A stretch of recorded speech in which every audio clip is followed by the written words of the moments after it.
નમસ્તે દર્શક મિત્રો, દેશ અને દુનિયાના તાજા સમાચાર જોવા અમારી ચેનલને લાઈક અને સબસ્ક્રાઇબ કરી દેજો. ભારતના દરિયા કિનારા પર આ વર્ષના સૌથી પ્રથમ વાવાઝોડાનો ખતરો તોળાઈ રહ્યો છે. બંગાળની ખાડીમાં સર્જાનારા આ વાવાઝોડાનું નામ રીમલ રાખવામાં આવશે.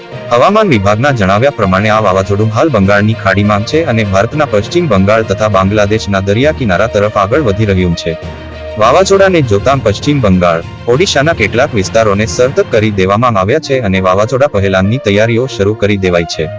બંગાળની ખાડીમાં એક તરફ વાવાઝોડાના ખતરા વચ્ચે ચોમાસું પણ આગળ વધી રહ્યું છે. હવામાન વિભાગના કહેવા પ્રમાણે વધારે કેટલાક વિસ્તારો સુધી ચોમાસું પહોંચી ગયું છે. ગુજરાતના તમામ જિલ્લાઓ હાલ ભીષણ ગરમીનો સામનો કરી રહ્યા છે. રાજ્યના અનેક વિસ્તારોમાં ઓરેન્જ એલર્ટ તથા અમદાવાદ અને તેની આસપાસના વિસ્તારોમાં રેડ એલર્ટની સ્થિતિ છે. વાવાઝોડું ક્યાં ત્રાટકશે અને કેટલી ઝડપથી પવન ફૂંકાશે? 22 મેના રોજ બંગાળની ખાડીમાં સર્જાયેલ લો પ્રેશર એરિયા હવે મજબૂત બનીને 25 મેના રોજ સવારે ડીપ ડિપ્રેશનમાં ફેરવાઈ ગયો છે.